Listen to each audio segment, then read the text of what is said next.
This is episode number 6 of Krocking, Locking, and Dropping with your host, Kenneth the K-Rock Klein. That's right, folks. It's your favorite crocodile here. And folks, if you guys know me, you probably also know that I have another podcast out, Two Pals on a Pod, with my co-host, Mark T. Robinson.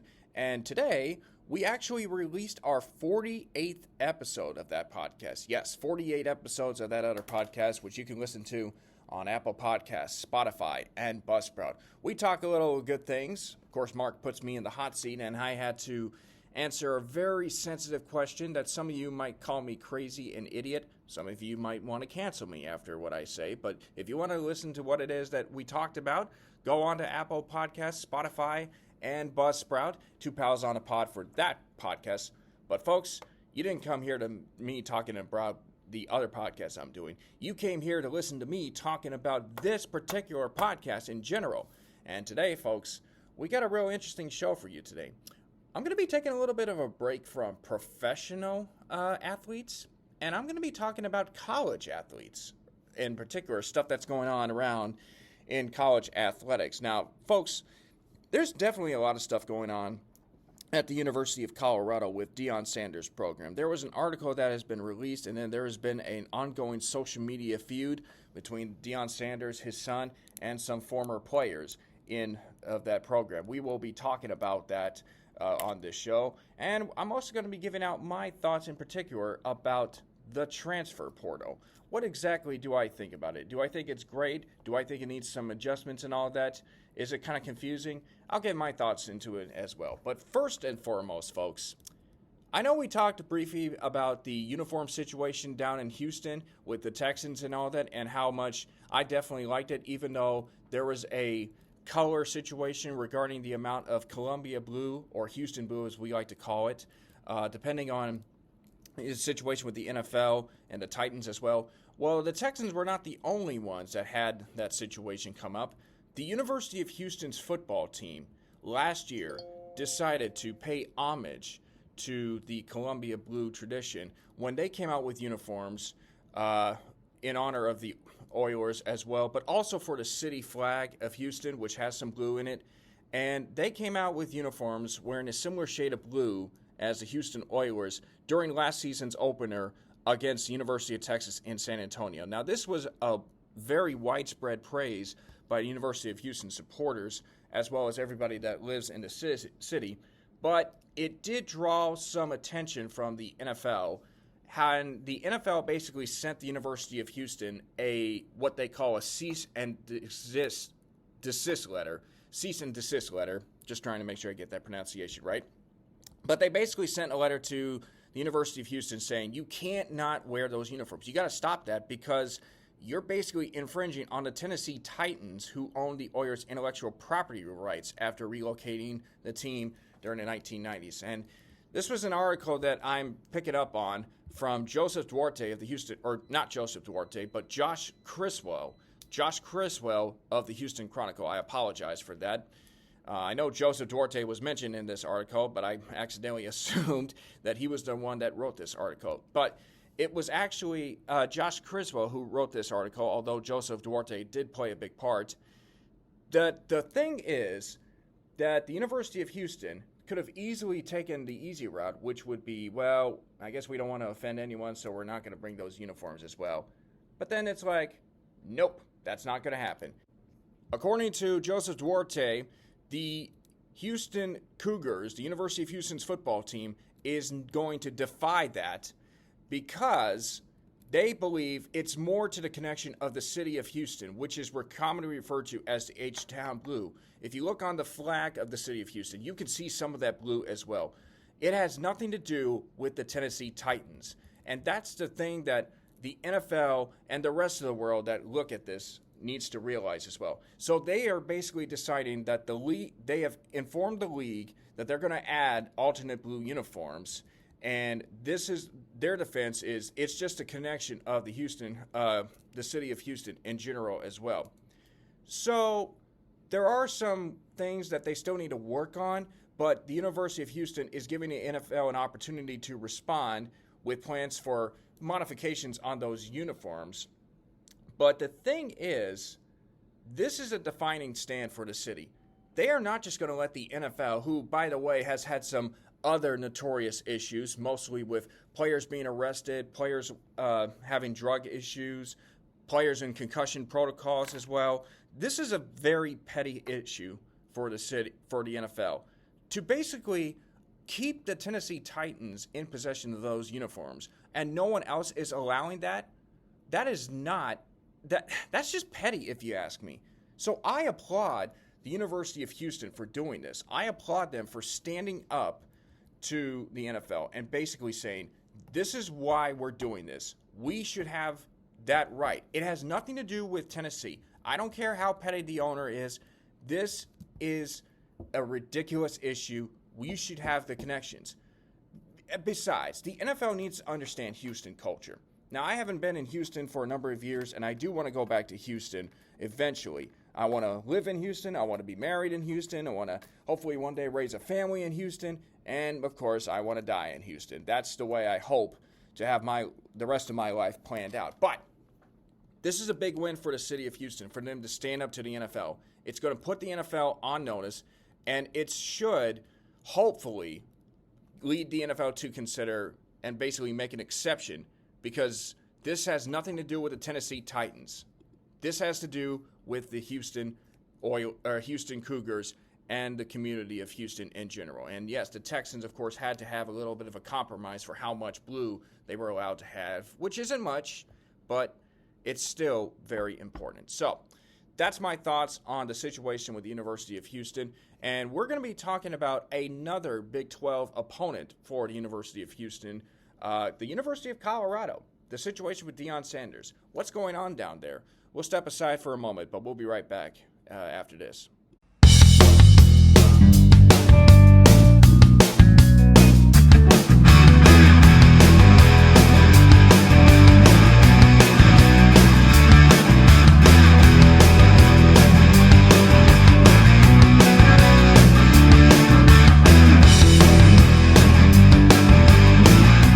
And we're back. Now, folks, I want you to take a moment and ask yourself this question. Of all the teams in the professional sports world, who would you say is the biggest villain in all the sports world right now? If you say the Kansas City Chiefs, I agree with you. I think it's safe to say the Chiefs are the biggest villain in all the professional sports world. Not only do they have the best quarterback in the NFL, they also have the best tight end, who happens to be dating the number one pop star in all of the world as of this moment. And they won 3 Super Bowls in the last 4 years. So they are considered a dynasty as of this point. And this is a Kansas City Chiefs team that is going to be expected to compete for a three-peat. But if you were to ask yourself the question of who is considered to be the biggest villain in all of college sports, I'm not just talking about college football, I'm talking about college sports. You might say it could be Duke, but I mean, Duke doesn't have Coach K coaching the sidelines right now. You might say it could be LSU's women's basketball team. Well, yeah, Kim Mulkey might have had some few things to say here and there, but they didn't win a national championship. South Carolina, yeah, they're the best college women's basketball team, but they didn't really do anything that's considered to be villainous. But if you had to ask me who I think is the biggest villain in all of college sports right now, it's the University of Colorado's football team. Now, you might be saying to yourself, well, wait a minute. Why is Colorado football the biggest villain when in years past it was Alabama or Georgia or, maybe Texas, Oklahoma, or any of the big schools that were considered national championship threats? Well, Colorado is the biggest villain in all of sports, not because of what they are doing on the field, but for what's been going on off the field as well. Let's go back to 2022. Colorado had the worst record in the Pac-12. They were 1-11, at least 1-11. So Colorado needed to make some changes to the program. And the very first thing they did was they hired a coach. Not just a no-name, unknown coach, somebody trying to ascend to the level. No. They hired Deion Primetime Sanders, the Hall of Fame cornerback who you may remember from his time with the Falcons, the 49ers, the Cowboys, and other teams that he played for, who's also had some appearances elsewhere, and of course was the coach of Jackson State's football team the season prior, was hired to be the football head coach for the University of Colorado. And you may be saying to yourself, that's really good. Like, that should help a program like Colorado get back to prominence, because once upon a time, Colorado was actually a powerhouse in college football, specifically in the late 80s and early 90s when they were under head coach McCartney at that time. But Deion Sanders comes into Colorado as a head coach, and he also brings in his two sons, one of them quarterback Shedeur Sanders, to transfer in to be the starting quarterback for Colorado. And there was a lot of expectation, a lot of people that were going to give a lot of praise to Colorado for how well they can become as a very good team. And from the start of last year, they actually got off to a very good start. They were 3-0, and everyone's thinking to themselves, man, this Colorado team, they're 3-0. They actually might be a legitimate contender to make the college football playoff and maybe win a national championship. Well, their next game they play Oregon, and of course Oregon's head coach had this viral clip that said, Colorado is not here to get wins, they're here to get clicks. And true to form, Oregon did beat Colorado to end what would have been an undefeated season, even though it was only the fourth game. But from that point on, Colorado would only win one more game and finish the regular season at 4-8. And everybody was kind of mocking Colorado because after 3 games, they were the talk of the town. They basically said, we are no longer an ascending program. We are here. We are here to be the top-tier team. We should be considered among the same level as Georgia, Alabama, and all those great schools, even Michigan, who won the national championship last year. But Colorado ended up going 4-8 and have had to take some mockery for all that's been going on. But here's the thing. Colorado has become a social media team. They're branding themselves as social media players. Deion Sanders is a big-time head coach who has this public persona as prime time that sometimes I think lets his ego overtake him as a person. And I'm not saying Deion Sanders is a bad person. I like Deion Sanders, don't get me wrong. I just sometimes think he has this ego that overtakes him. And he has this persona that unfortunately takes away from the things that he's supposed to do. Rather than try to figure out, okay, how do we get Colorado to improve this upcoming season? He tends to let his persona take over into other avenues. That was made clear this past week when a story that was written by The Athletic talked about how 53 former players for Colorado had transferred out of the program prior to the start of last season. Basically, there was a story that Deion Sanders came into the meeting and he told the players in the meeting room, he said, I'm going to be honest with y'all, I don't think any of y'all will have a seat in this spot next year. And true to form, at least 53 players transferred from Colorado and are now moving on to other colleges to continue their football careers. One notable guy that talked about this, or that transferred, was Colorado safety Xavier Smith, who was supposedly a big fan of Deion Sanders, and he basically had told The Athletic that Deion Sanders never even tried to get to know me, and that he was destroying guys' confidence and belief in themselves. And then you had another Colorado player who talked about how he stayed wanting to see if he could try out and prove to Deion that he was worthy of being on the Colorado team. But unfortunately, he injured himself, and it was clear that they were bringing in all these players. And then you have the case of Josh McCown's son, who was a player at Colorado, but when he heard that Shedeur Sanders was coming in to play the quarterback spot, he didn't even bother compete. He just transferred out of there because he knew that nepotism was going to play a big factor, and Deion Sanders was going to allow Shedeur Sanders to be the starting quarterback. So all this is coming out, and after Xavier Smith made his comments known, Shedeur Sanders tweeted a tweet from The Athletic which mentioned the quote, and he said basically that he didn't remember who Smith was. he basically tweeted, "Bro had to be very mid at best," insinuating that Smith was only an average player. And that is not a thing that you would expect to say from a quarterback of a franchise that is under the microscope now, that is trying to improve from 4-8 last year to potentially having a winning record, something that Colorado has not had for quite some time. Then you have Colorado receiver Caleb Mathis, who supposedly posted a video of himself getting the better of Xavier Smith, who transferred to FCS Austin Peay University, where he was joined by Coach Scotty Walden. And I actually know Coach Scotty Walden. I mean, I don't know him on a personal level, but I've spoken to him because I used to work at East Texas Baptist University, and he was, for one season, our head football coach down there. He went to Austin Peay, or Southern Miss, and then to Austin Peay. And now Coach Walden is the head coach at the University of Texas at El Paso, and Xavier Smith followed him to El Paso. But basically, you had Caleb Mathis posting a video of himself getting the better of Smith in a practice last spring. But then Smith's Austin Peay teammate, Jaheim Ward, made an interesting comment that talked about Mathis having just 38 receiving yards the previous year. This then led to another quote tweet where somebody had posted Jaheim Ward's career stats at an FCS school, which was 36 tackles over the past 3 seasons. And that's what led Coach Sanders to get involved, basically quote tweeting it saying, "Law Jesus."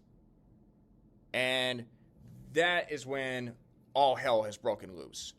You have people that are coming after Deion, criticizing him and criticizing his son, who one social media user took exception to what Shadir Sanders said and also mentioned the record at 4-8. And then Deion Sanders basically quote tweeted that, responding, "Oh, my son will be a top 5 pick. Where your son going at? LOL, I got time today." Oh yeah, you sure got time today, prime time. You basically have put yourself in a bad spot when you're supposed to be the head coach of a football program that is trying to get back to respectability. And instead, you're spending a lot of time belittling not only fans and critics that are criticizing your program, and rightfully so, because you started 3-0, but then you went 1-8 for your next 9 games. You're also belittling former players who played at Colorado. And yes, they struggled at Colorado the previous year. They wanted to play for you, but instead, you're belittling them because they did not fit your ideal player in your eyes. And as of right now, it's going to get worse for Colorado because apparently they are facing another roster overhaul because 61% of people have transferred from Colorado as well. And you know it's bad enough when, ever since the transfer portal opened in April, at least 24 players or 26 players for Colorado have transferred out of that program to go elsewhere. And of those 26 players, at least 10 of them had transferred into Colorado to play for you, Coach Sanders, and to play for that program.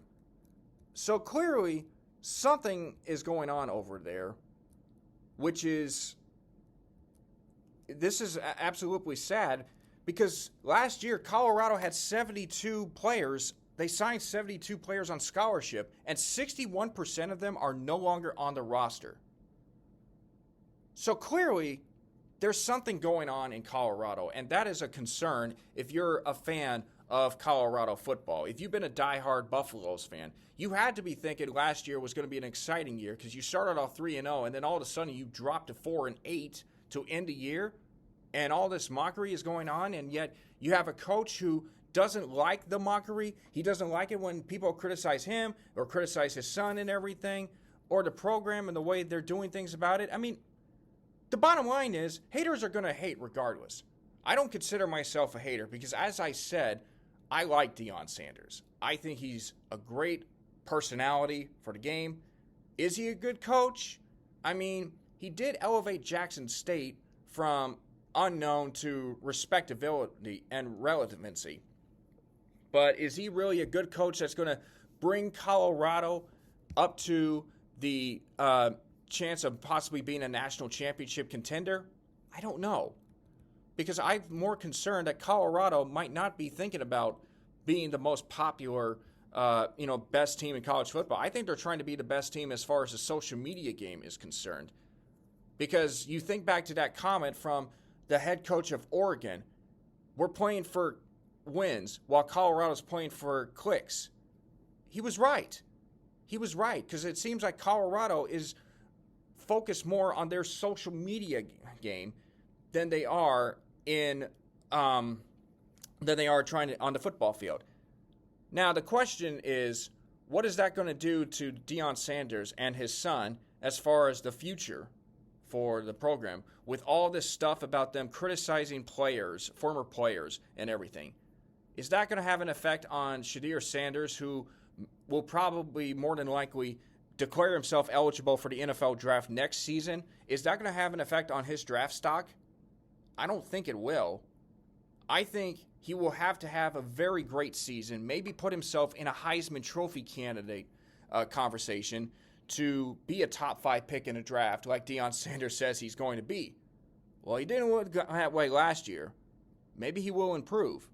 But then again, there's another problem. Colorado is now joining the Big 12. And let's see who's in the Big 12. The good news for Colorado is you don't have to worry about Oklahoma, and you don't have to worry about Texas. Those two are officially in the SEC. But you have at least 16 other teams in the program. You have Baylor, you have Iowa State, you have Kansas, you have Kansas State, Oklahoma State, Texas Tech, TCU, West Virginia, and then let's see who joined in last year. You have BYU, Central Florida, who probably won themselves a national championship in a couple of years ago in 2017, although many people, except for them, don't recognize it. I don't recognize it myself. You have Cincinnati. You have the University of Houston. And Colorado, guess what? Some of your former Pac-12 buddies are also in the Big 12. Utah, Arizona State, and Arizona. So the Big 12, this is a conference that I don't think is considered to be the best football conference in all college football right now, because I still think it's the SEC, and I think the Big Ten will definitely get themselves better. But I feel like for Colorado, there's a lot of pressure for them, because you're joining the Big 12 conference, which right now does not have a brand team. Texas is no longer there. Oklahoma's no longer there. You have several schools that have not elevated themselves to that level of what Texas and Oklahoma were, and they probably won't ever get there. So there is definitely a lot of pressure if you're Colorado, and I certainly would think that Deion Sanders and the Buffaloes would be in a hot seat, because for Colorado to really make a statement, they're going to have a tremendous season. They need to have a winning record, first of all, but they're going to have to do more than just go 7-5 or 8-4. They might have to go 9-3. But you're talking about some quality Big 12 teams. Oklahoma State is probably the overwhelming favorite, but then you add Utah, who was a strong threat in the Pac-12 last year. That's definitely going to be a team to look out for. I can't say for sure about the other ones. TCU, now that's a team that Colorado did beat to start the season, but they really pushed the Buffaloes last year. So TCU should be a strong team to look out for. And if you're Colorado, you got to be wary, because anytime you're joining a new conference, the competition is tougher than the one that you just played at. But it's a real sad situation, or an unfortunate situation for all those players who went to Colorado or transferred to Colorado because they wanted to play with Deion Sanders, and unfortunately they got a taste of what it's like, and they're no longer in the picture. Now, I have seen people compare Deion Sanders to LeVar Ball. Remember LeVar Ball, who made a bold proclamation that he would have beaten Michael Jordan in high school, or in college for that matter? And this was a guy that averaged like 2 points per game in high school, but he also had 3 sons who were all talented basketball players, and 2 of them actually made it to the NBA. people were comparing him to LeVar Ball because of all the stuff that he said. I think Deion Sanders knows what he's doing. I think he knows what he's doing. He wants to help his son get to the NFL, or his kids to get to the NFL. He wants to try to resurrect the football program all the way to the top. And he's doing it in a way that most coaches would probably never do. Yeah, you have a lot of these programs that are dealing with social media, but I don't think they would have gone to the level that Deion Sanders has taken that program as far as the social media aspect of it. So you tell me, who would you rather have? Would you rather have Deion Sanders or LeVar Ball? I think LeVar Ball had a wise move, was trying to get his confidence for his sons to go play in the NBA, but I also think that Deion Sanders has a better understanding of what's happening right now. But the thing is, the pressure is going to be on Deion Sanders. There's going to be a lot of expectation for Colorado because now I feel like they're in the hot seat. This is an opportunity for Colorado to really make a statement in the Big 12. I don't think they'll win the Big 12 this year because, again, you have Oklahoma State, TCU, Utah is obviously a big threat. But I also think that if Colorado doesn't pan out well, the future of Deion Sanders in Colorado could be in jeopardy because he was brought in to resurrect this Colorado football program. And yeah, going 4-8 after 1-11 is an improvement, but it's definitely not a great season for a program that is expected to turn it around real fast. So what we're seeing here is that Colorado is officially becoming the most hated team in all of college football because the players are obviously showing off a swagger and some cocky attitudes, but also with their stupid ability to belittle former players that played in Colorado because in their minds, they know they're better than what they are. Well, unfortunately, if that's the case, why did you finish 4-8? That's the question that Colorado will have to deal with. If they want to put aside all the talks of them going 4-8 and all the stuff that's happening in social media, they first need to block out everything. And I know that's easier said than done because you're going to have players that are going to clap back at critics, Kevin Durant. But you have to block that out. The only way you're going to really shut up those haters for good is if you win. As someone that's been a fan of teams that's had to deal with this and has had to be villains, I know the feeling. I've seen it happen. Winning cures everything. Now, Colorado will definitely have to deal with a lot of that criticism. This is not like Alabama, who consistently wins year in and year out and becomes the most hated team, even though they had a great coach in Nick Saban. This is not like Georgia, who prior to last year was the most dominant college football team in recent years. This is a Colorado team that has not won a conference championship in some time. That has not been in a national championship picture in some time. There's going to be a lot of pressure for Colorado. And if Colorado wants to overcome all that's happening for them, they first need to cut out this mess about fighting back. But I'll say this about all the haters. You're basically giving them more motivation to do better. I think Deion Sanders knows what's at stake this season. I think he has confidence in his sons. And what parent wouldn't have confidence in their son? I don't necessarily think he should be doing it on social media because as of right now, you have to focus on getting your team better than 4-8, and you have to do it in a very tough conference. So, as far as I'm concerned, if I were Deion Sanders, I would just calm down, try to figure out a way to get your guys back on track, help develop your son so that way he does get ready to play in the NFL, and then help elevate Colorado to the level that you want them to see at, where their fans want to be at. They want to be at the top. But right now, you're not helping matters with all this talk of social media. And again, I'm not saying that I hate Deion Sanders. I like Deion Sanders. I think he's a great guy. I saw a video of him berating all the players that were missing out on class, that were being disrespectful to all the professors and everything. And I really respected Deion for doing that, calling him out the way. Now, I certainly wish he wouldn't have done it on social media, but I think he did. I think he had to get the message across to all the players. I think the players will definitely play hard for him and will want to make sure that they make an impression on Deion Sanders. But I also think that you are the face of the program now, Deion.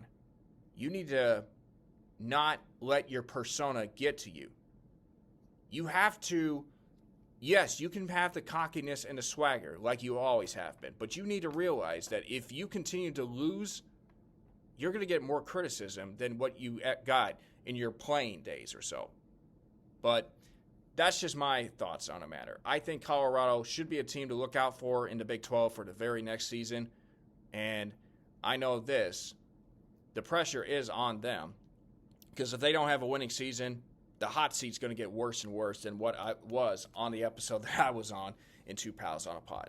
So that's my thoughts on the whole Colorado situation. And folks, we're going to step aside. When we come back, I'm going to be talking about my thoughts on the transfer portal. So stay tuned.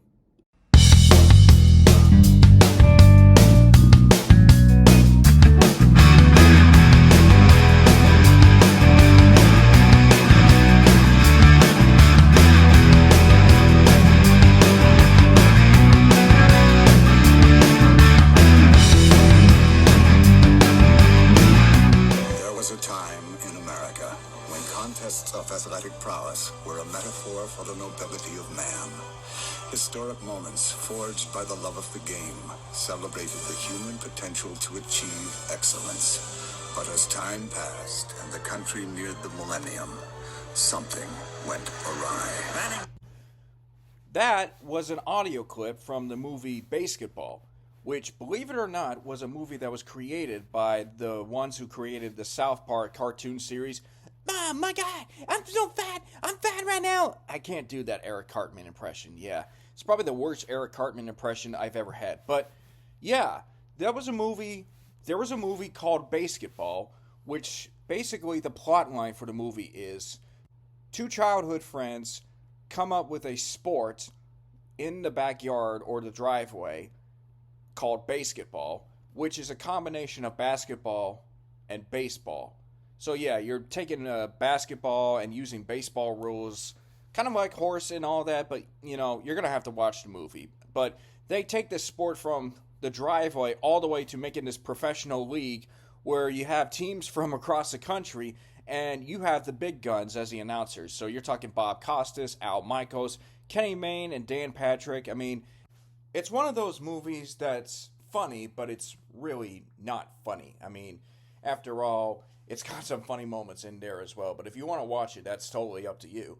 But the reason why I bring this up is because there's a scene in the movie that I think describes the landscape of what's happening, not just in college sports, but in also professional sports as well. But although I would say it definitely coincides with what's happening in recent college sports as of right now. Players sold their services to the highest bidder, much like the hired guns of the Old West. And after playing for New England, San Diego, Houston, St. Louis, a year for the Toronto Argonauts, plus one season as a greeter at the Desert Inn, I'm happy to finally play here in the fine city of Miami. Minnesota. Whatever. You kind of get the joke, but this is, without question, an issue that I think is happening in college sports. It's the transfer portal. Basically, players are transferring to other places more and more around these days than they might have done in years past. Now, I'm not trying to be an old school person and saying that whatever college you go to, you stay at that college for the 4 years unless you feel like it's necessary. But I feel like the transfer portal, while it is a useful tool, I think it's gotten to the point where it's getting out of hand. Because we're seeing players go left and right from one school to another. And, I mean, here's the thing. I understand if the situation is you're not getting enough playing time, or you don't like the coach, or you're not winning and you want to be a winner and you want to chase rings and all of that. Or maybe you want to get home, be close to your parents because something is going on in the family and you want to be close to home. Or maybe you just feel like this is the university that's not going to help you get to the next level, so you better transfer to a place that is willing to do that. But I think it's gotten to a point where the transfer portal is getting so ridiculous and it's getting out of control that some athletes have used the transfer portal at least multiple times. And that to me is what is really concerning about college athletes, because schools have this expectation that when you get the right players, you're thinking that, okay, you're going to have an opportunity to compete for championships in the next 2 to 3 years, or maybe that season in particular. But that athlete might not have a good experience at that school, and then they decide, well, this isn't for me, I'm going to go elsewhere. And, or maybe the situation is you were expected to be a star player, but then the school recruits another athlete who is just as good, if not better than you, and they seem to be leaning more towards that athlete, that you decide, you know what, I think it's time I need to transfer. I need to move out of there. Now, that's a valid reason, but you have to think that doing so multiple times is going to have a bit of an effect on you in the future. Case in point, let's talk about the collegiate career of JT Daniels, who played his college ball at 4 different universities. He started his career at USC in 2018, where he was a 5-star recruit who was the number 1 overall recruited player in his class, according to Rivals.com. He committed to USC to play football. As a matter of fact, he actually graduated early from high school to reclassify the 2018 class. So he ends up graduating early from high school and then goes to USC early. And he plays in his freshman year, and then he plays in the sophomore year.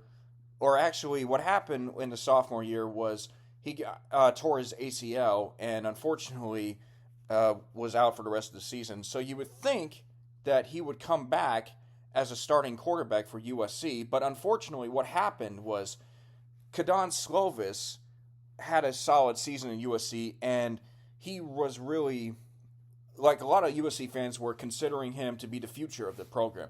So Slovis ends up getting the starter, and Daniels decides, well, I'm not going to be the starting quarterback here at USC. I need to transfer. So then he transfers to University of Georgia, and he is competing with 4 other quarterbacks for the starting position. Now, he doesn't get the job, but he ends up starting off as a backup quarterback behind Stetson Bennett, who ended up replacing DeJuan Mathis, who was named a starting quarterback. Now, keep in mind, this was happening in 2020 when COVID-19 was still a thing, and there were a lot of restrictions as well. And so that Stetson Bennett is a starting quarterback, but then he gets injured in a game against Florida, and Daniels is named the starter. He actually has a great game against Mississippi State, throws for 401 passing yards with 4 touchdowns, and Daniels is named the starter for the remainder of the season. He leads them to a 4-0 undefeated season, and everyone's thinking, okay, we have our quarterback. JT Daniels is going to be the guy for the starting quarterback. He starts the 2021 season, but suffers an oblique injury, and Stetson Bennett returns, and he was a starter there for the brief period until JT Daniels returned to the game, and he ended up having a difficult game against Vanderbilt. He wound up being replaced by Stetson Bennett, and from that point on, there was just a little bit of a quarterback situation as far as which player is going to be the starting quarterback, and it ended up being Stetson Bennett who got the starting position, and he leads Georgia to win the national championship against Alabama. Following that, JT Daniels decides that he's going to enter the transfer portal again, and he goes to West Virginia. And while at West Virginia, he appears in 10 games with 10 starts, but compiles a 4-6 record, completing just 200 passes, and he gets benched midway through the season for Garrett Green. And afterwards, he says, you know what? I'm going to transfer again. So then, in his 6th year of college football, with the COVID year, I might add, he is on to his 4th team. He goes to Rice University, and he plays 7 games, compiles a 4-4 record, 155 completed passes, 17 touchdowns, 5 interceptions. And this is where JT Daniels, unfortunately, has to medically retire from the game of football because he had so many multiple concussions throughout his career. So, but the more I think about it, when I look at JT Barrett's stats, he played in 39 games. He was 21-15. Quarterbacks like that are not usually sought after prospects in the National Football League or willing to be drafted that high. They might be picked up somewhere in the 5th round or 6th round, depending on how far they fall. But a guy like JT Daniels, I sometimes wonder if the circumstances didn't happen, if he doesn't get outplayed or has injuries, and then somebody comes out of nowhere to take his spot and play so well that he's named the quarterback for the rest of the year. If JT Daniels doesn't have that, does he lead USC to maybe a college football playoff? Does he lead Georgia to the national championship that Stetson Bennett won? I can assume when we say that he would not have gone to West Virginia or to Rice if he hadn't been replaced by Stetson Bennett. I think he would have finished his career in Georgia, and I think he would have ended up going to the NFL draft. But what's really concerning to me, and again, I'm not saying this is all JT Barrett's idea. I don't think he had any intention of playing 4 colleges in his 6-year career in college football. I mean, if you were to ask him that in high school, if you were to tell him that this was what was going to happen, he'd probably laugh right in your face and call you crazy. But the thing that troubles me is that the more these players are transferring through the portal, if you do it 2 or 3 times, that's going to really affect you, in my opinion, as far as wanting to be a player. You know, if you want to make it to the professional league, that's really going to hurt your chances. Now, I mean, every athlete has a reason why they want to transfer. But sometimes I think there's too many transfers that are going on, and it's causing so much chaos and confusion. Think about it. When colleges are recruiting athletes, they want athletes that are willing to help their program out to be the best, like to try to win championships and give them the best education as possible. But sometimes with these athletes, yes, it's education. They want to have a good degree, but they also want to set themselves up for a big future if they are destined to make it to the professional leagues, whether they're playing in the United States or in Europe, for that matter, or maybe in Canada if they're not good enough to make it to the NFL draft. But the thing that troubles me is you want to be wise and you want to use your time in college regularly. Otherwise, you're going to have this perception from teams that are willing to look at you. They're going to be wondering, what happened at this school? Why did you transfer from this school to this school? Why did you go from college A to college B, and then why go from college B to college C? Like, the one thing that athletes need to be aware of is that you cannot abuse the transfer portal. And I'm not saying these athletes are taking full advantage of it. Like, I'm not saying there are athletes that are saying, I'm going to go to this school for 1 year, pick up some courses, maybe get a playing time and experience, and then I'm going to go to this school, try to win a conference or a national championship ring while also getting more credit as well. Then I'm going to graduate from that school, but I'm also then going to use up my last 2 years at this school here, or if something were to happen to me, I'm going to go to this school to finish out my collegiate career and all that. And this is where I think the biggest problem is commitment and loyalty. You say that you are committed and loyal to the school, but that doesn't always pan out. And this is a hard subject for me to dive into because I work with athletes, and I've seen athletes come, I've seen athletes go. It happens. And I'm not saying there's anything wrong with what the athletes are doing, but what is concerning to me is that if these athletes are wanting to make it to the big time, or play professionally, they have to be aware that sometimes having so many steps when it might not be necessary could lead people to question your commitment and your loyalty. Because think about it. If you were a player that was destined to be a top 10 draft pick, teams are going to interview you. They're going to want to know about all these transfers and everything. It's going to cause some concern with your character, even though it's not your intention to, abuse the system of transferring multiple times. It's going to question people to wonder, are you really that committed? Can we trust you to be loyal and to helping out our team trying to get to the level that we want to get to? So, and then you not only think about it, but you also think about the conference realignments. Nowadays, you have California schools joining the Big Ten, which is primarily up north. You have Arizona and Colorado, which is joining the Big 12. Now, of course, Colorado used to be in the Big 12, but that's a different story because there's no longer 12 teams in the Big 12. They need to change their conference name. You then have a school like SMU that is now going to the ACC, which is on the Atlantic coast. Think about it. A school in Dallas, Texas, moving to the ACC with the Dukes, the North Carolinas, the Virginias, the Florida States. Like, there is no regional thing that is happening now. College sports has just gotten so chaotic and it is so messed up that you have to wonder when exactly is going to be the moment when people have to say, all right, time out. We need to put some limit and restrictions on this. And I think with what's happening in college sports and with players trying to go from one place to another just so they can have a better chance of making a success out of themselves. I'm not talking about NIL. That's a different matter. I'm talking about people that are so used to seeing big-time battles like Duke and North Carolina in basketball or Michigan and Ohio State in football. That's always going to be there.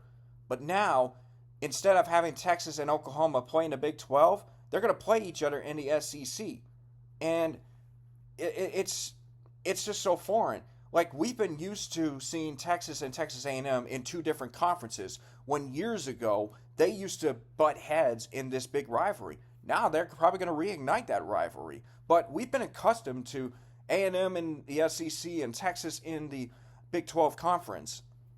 But with so much happening in college sports and with this transfer portal coming into play, I worry that it's going to cause so much chaos and confusion that the college sports environment that we used to grow up watching is not going to be fun anymore. Because college sports, I understand all the stuff about payments and the NIL and everything, and I support that to an extent. But it shouldn't just be about a business. It should just be about the fun experience. Because guess what? Not every athlete that plays is going to go professionally. You're going to see doctors and lawyers and musicians, scientists, politicians play sports. And they're not going to even step foot on the NBA or Major League Baseball or in the NFL. That's just the way it is.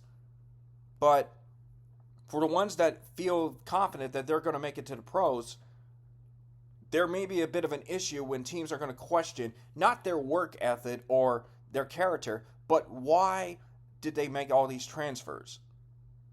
And again, I'm not saying there's anything wrong with it, but in my personal opinion, I think every athlete should be entitled to one transfer.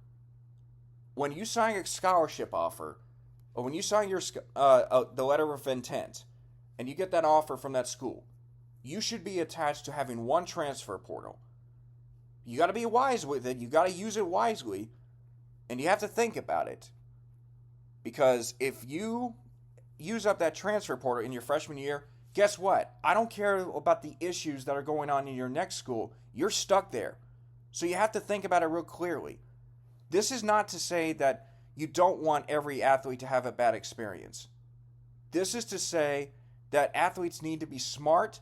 They need to be wise about how they're going to use their transfer portal. Are the reasons that they want to transfer legitimate enough for them to transfer? Do they really want to go? Are they just feeling that they don't have a good experience and they want to leave, but then they think about it more and maybe they're just overreacting? Or are they really feeling the way they are and there's nothing that people can do to change their mind? There is definitely going to be a lot of issues with the transfer portal. I think if used properly, this could work. Again, I'm not blaming the players. Every athlete has the right to their choice. I probably would have done the same thing if I was in a situation where I'm not getting enough playing time. But I sometimes worry that if you're going to continue to abuse the transfer portal, if you're going to continue to transfer from one place to another, people are going to question your loyalty and your commitment. And that's not really fair because only you, the athlete, know yourself. And I'm saying this to all the athletes that I work with. I respect your decision. I welcome you in with open arms. I'm going to support you through and through. But I just want you to be a little wary that whatever you do in your life, whether you play professionally or you do something else in your life, people have to look at this and wonder about your commitment and loyalty, because you don't want to have this character assassination of someone saying, well, you're not committed and loyal to us. You won't be that because you're not loyal. You weren't loyal to all the universities. You just have to be a little careful. You have to be wise about it. And I'm just saying everybody should be entitled to one transfer. One. That's it. No two, no three, one. And I think if that's the case, then I think players will be able to learn how to overcome the adversity that they're in. And this goes back to the Colorado situation. All those players that transferred out of there, they had a reason to transfer out of there because they knew it wasn't going to work out with them. Now you just have to hope that in their current situations now that it does work out for them. Or maybe it's time that they hang it up for their athletes and go focus on something else. But as college athletes, just because y'all have this feeling that now with the NIL stuff and with all the conference realignments going in, doesn't necessarily mean you have the entire power. You can have an opportunity to decide what you want to do, but you got to be wise with it. That's all I'm saying. So, in the end, everybody has a right to choose what they want to do. I'm going to support the NIL stuff. I'm going to support all the transfers and the transfer portal, but I just don't think we need to abuse that power. So that's the way I look at it. And we're going to step aside for a moment, but when we come back, I'm going to give out my final thoughts on the whole episode. Stay tuned.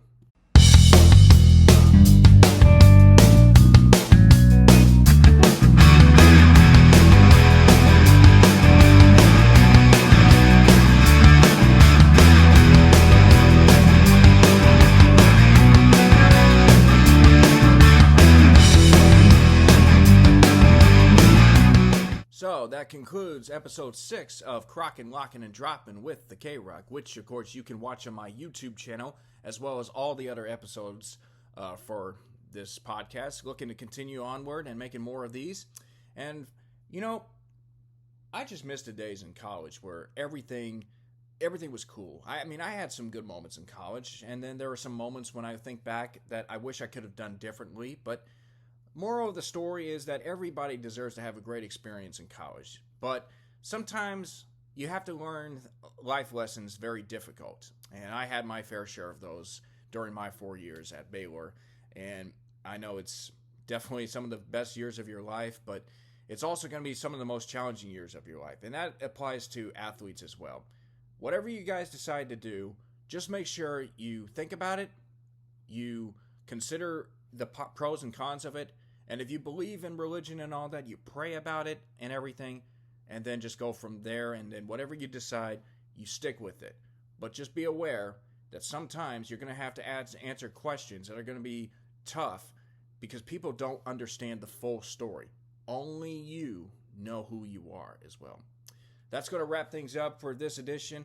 And folks, aside from this podcast, which you can watch on my YouTube channel, keep watch with are my other podcast, Two Pals on a Pod, which you can listen to on Apple Podcasts, Spotify, and Buzzsprout. Until then, this is Kenneth the K-Rock Klein wishing you a happy, good day, and go you.